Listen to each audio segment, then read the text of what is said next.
coverage with political analyst Stephen Lawson, who joins us live in studio. Stephen, a long night for the president. First off, before we get to the reaction, the fact that I was in bed before 8 p.m. and 80-year-old president talked for an hour and 48 minutes. How does that happen? They just pump him up with energy drinks? What's going on there? Look, regardless of what you think about him, I think it's very clear he's built differently. I mean, I was also in bed very early. I think a lot of Americans probably were. It's crazy. An hour and 48 minutes standing up. He went standing up. I've given 20-minute graduate speeches in high school, and I'm like, when is this ever going to end? And that's a 20-minute speech. An hour and 48 minutes, record-breaking length, by the way. It's nuts. It is blowing past his previous record last year. So he clearly has the energy and stamina to do the job. I don't know what they do. I know in college campuses it's now a big thing. They have these IV clinics. You ever seen these, Deborah? Where the kids they party too hard on a Saturday night and they plug in and get fluids. Yeah, they just go, like, is that what happens? Do they just plug them up with fluids after or before the speech? It must be. That's a whole cottage industry now. So yeah, it's unbelievable. Anyway, all right. So again, before we get to your reaction, before the speech was even given, I knew Democrats were going to say it was horrible and Republicans say it was fantastic. We see that every time. It doesn't matter who is giving the speech. I just want decorum. I don't want any heckling. Left, right, or center. And we had some of it last night with Ilhan Omar and Tlaib.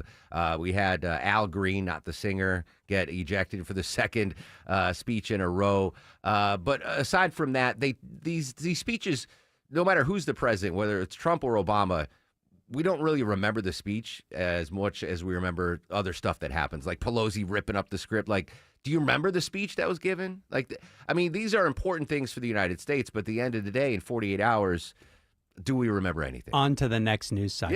No, exactly. It's very indicative, I think, of where they are. And I think there was so much more lasting power 10, 15, 20 years ago with these speeches, right? Like it was wall-to-wall coverage for weeks. People were, clinging on to every last word. Now it's sort of emblematic in many ways of our current politics, that it's a lot of theater. Yeah. And the news cycle breaks so quickly and changes so quickly that, to your point, in a week, the ins and outs of the speech won't be as remembered as well. And I think you bring up a good point, because if you go back 20, 25 years, if you didn't watch it live, you were SOL, unless you set your VHS cassette recorder. But again, I didn't watch a minute of it live last night, but I can wake up this morning and the whole thing's on YouTube. So the immediacy of it, like, you don't have to watch it live unless you are, really politically into it and you want to live tweet it or whatever. It's the fact that I can go to bed knowing I am going to be able to watch the whole thing tomorrow morning when I wake up. Yeah, there's definitely a caucus of American voters out there who are probably lobbying for an earlier State of the Union address. Certainly well into the night. Started at 9 o'clock, went until, I think, close to 11. And to be fair, this wasn't me protesting. I'm in bed before 8 every night. This wasn't like, the State of the Union's on, I'm going to bed. Yeah. No, I'm 7:55 is usually when the West Coast Republicans were very happy last night. All right, so that being said, there was a couple of really great bipartisan moments. The U.S. hockey team, that stood out to me. I like when everyone stands up and applauds. Any positives or negatives that you found as a political analyst? Yeah, no, I think there were a ton. There were definitely some uniting moments there. Certainly with the hockey team, the Army official who helped capture or helped with Maduro. Yes. There, Erica Kirk was recognized. So there were a lot of feel-good moments, but certainly it was I would say a very base-heavy speech from the president. Lots of bravado, lots of doubling down on some of the things that he's talked about. There were a lot of through lines, but the biggest one was the economy. I think the president was clearly focused on an economic message. I think there was some good specifics in there in terms of trying to boost domestic energy supply, deregulation, moving our supply chains back here.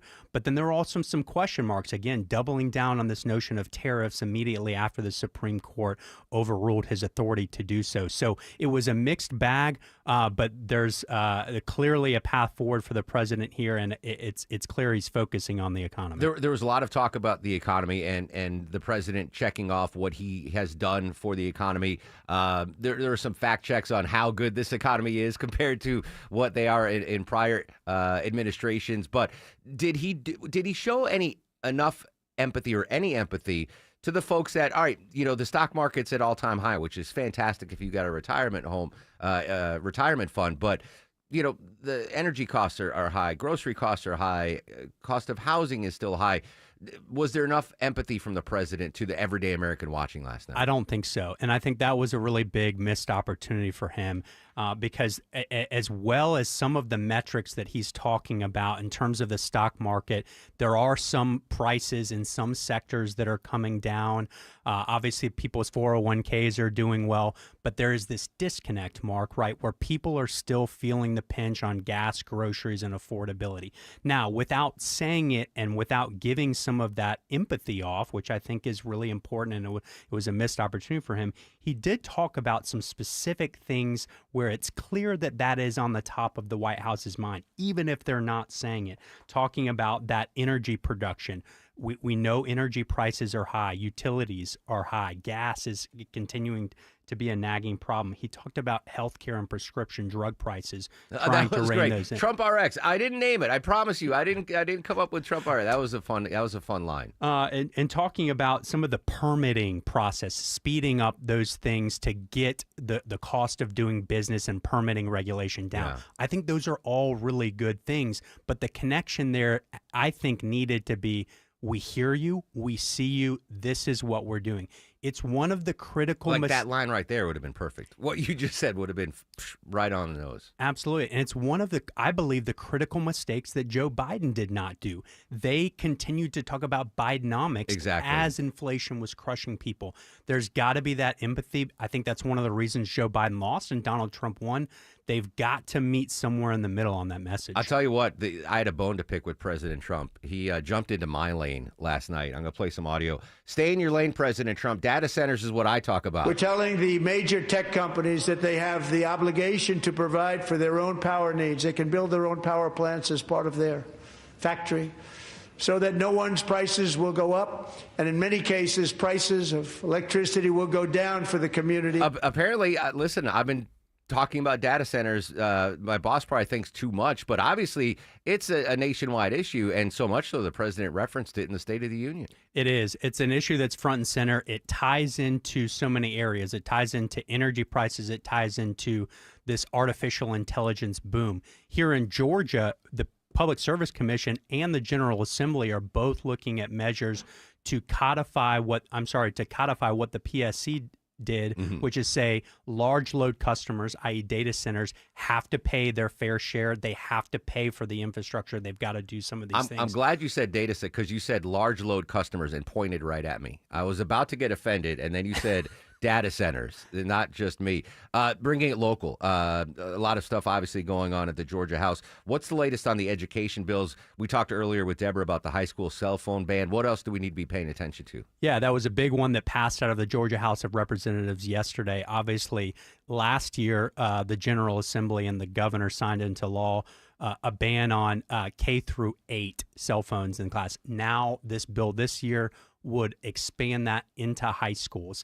Passed overwhelmingly in the Georgia House of Representatives. It now goes to the Georgia Senate, where it will likely pass and be signed into law by the governor. I think one thing to watch, as we've seen in the K through 8 bill, is on the implementation side. Every school district is doing it a little bit differently. I think there will be more of a spotlight in high school. Is there a basket at the front of the room? Do we have these sort of Ziploc bags that every kid can? And how does that factor in when there's an emergency situation? I think there's a couple questions out there from parents. The other bill that passed out of the House of Representatives is this sweeping literacy bill, where every K through 3 student, every classroom will have a literacy coach Oh. embedded in there to really, I think it's something that the General Assembly is looking at, getting a head start on literacy rates in the classroom. And then another really cool piece to that is every child at birth will be given a book from the state of Georgia to really emphasize and focus on literacy and early learning. I'm not poking the bear, but is this book a Bible? No, Okay. it's not going to be a Bible. I think that's to be determined. But really, it's just to get parents involved and engaged. In Just early quick reading. follow-up. The literacy coach, K through 3, I love that. Do we know where the funding might come from that? Yeah, from the General Assembly. Okay. It will be fully funded through their appropriations from the General Assembly. Love it. All right, Stephen Lawson, immediate reaction to the State of the Union speech and some big local stuff going on at the Georgia Capitol. You can find out more about Stephen and his operation at dentons.com. That's dentons.com. Hopefully by the time next week when you come back in, we'll have more clarification on where we can or can't watch Braves games next season. I'm still a little confused about what's going on. I love it. I trust the process. I'm going to buy whatever they are trying to sell me. There you go. And just share the password with me when you That's buy. right. Deal. There you go.